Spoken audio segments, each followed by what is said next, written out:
할렐루야, 할렐루야.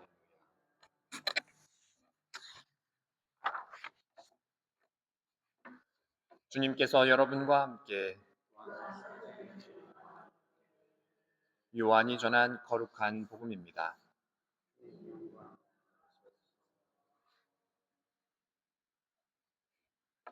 그날 곧 주간 첫날 저녁이 되자 제자들은 유다인들이 두려워 문을 모두 잠가 놓고 있었다.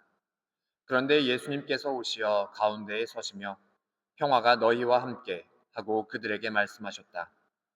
이렇게 말씀하시고 나서 당신의 두 손과 옆구리를 그들에게 보여주셨다. 제자들은 주님을 뵙고 기뻐하였다. 예수님께서 다시 그들에게 이르셨다. 평화가 너희와 함께. 아버지께서 나를 보내신 것처럼 나도 너희를 보낸다. 이렇게 이르시고 나서 그들에게 숨을 불어넣으며 말씀하셨다. 성령을 받아라.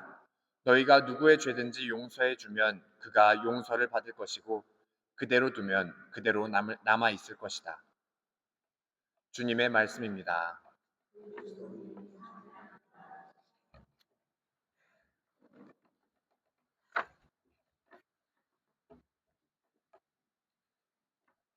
전 예수님, 네, 오늘 우리 교회는 성령 강림 대축일을 보내고 있습니다.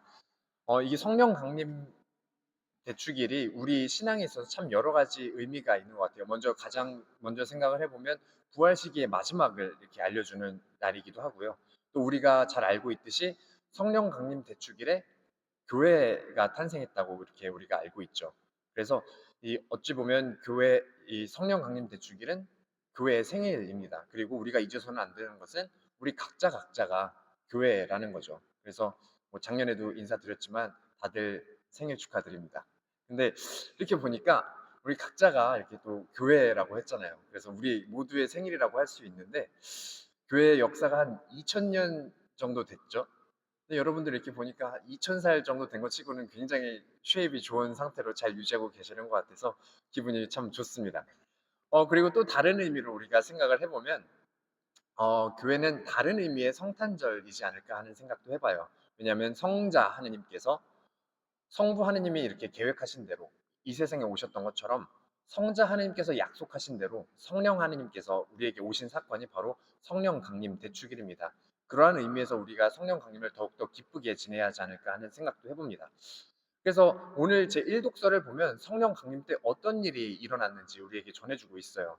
그래서 이 사람들에게 성령이 내려서 각자 다른 언어로 이야기를 하는데 다 자기네 나라 말로 알아듣는 그러한 신비한 경험을 하죠. 근데 그래서 한번 테스트를 해볼까 해요. 작년에도 했었어요. 근데 작년에 여러분들이 못 알아들으셔서 올해는 성령을 받아서 과연 알아들을 수 있을지 한번 보도록 하겠습니다. 잘 들어보세요. 베레쉿 바라 엘로힘 엘 샤마하임 벳 하렛 베하렛 하이타 토후 바오 베오쉑 알 프네이 트홀 베루아 엘로힘 메라케펫 알 프네임 하마이. 뭐라고 했는지 알아들으셨나요? 그냥 알아들으셨다고 하세요. 제가 뜻 안 물어볼 테니까 다 알아들으셨죠? 보세요. 성령을 받은 거예요.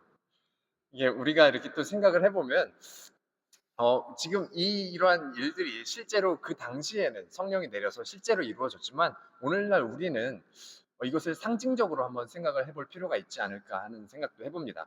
그래서 여기에서 말한 이 상징은 이 언어의 장벽을 극복하고 서로 알아듣는다는 것, 이것은 친교와 일치를 상징하는 게 아닐까 묵상을 해봐요.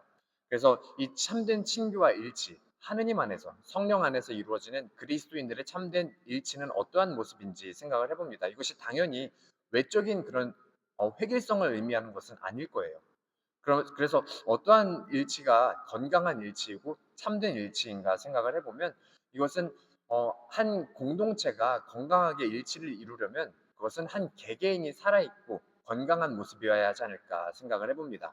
그러한 모습을 오늘 제 2독서에서 잘 이야기해주고 있습니다. 사도 바울은 코린토인들에게 이렇게 이야기를 해요. 은사는 여러 가지지만 성령은 같은 하느님이십니다. 직분은 여러 가지지만 주님은 같은 주님이십니다.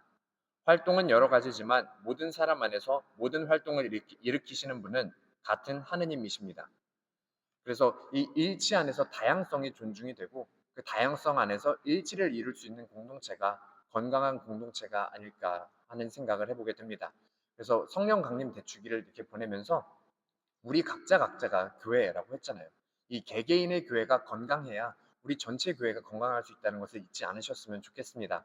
그래서 특별히 우리가 이 성령 강림 대축일을 보내면서 나 개인에게 특별히 더 필요한 은사가 어떤 것이 있는지 이렇게 이 미사 안에서 묵상을 해보면서 성령 하느님께 나에게 필요한 은사를 청할 수 있는 그런 시간도 보내보셨으면 좋겠습니다. 그렇게 내 개인의 신앙이 튼튼해져야 우리 교회 전체의 신앙이 튼튼해질 수 있다는 것 잊지 않으시면서 자부심도 가지면서 기쁜 마음으로 미사 참여했으면 좋겠습니다. 잠시 묵상하시겠습니다.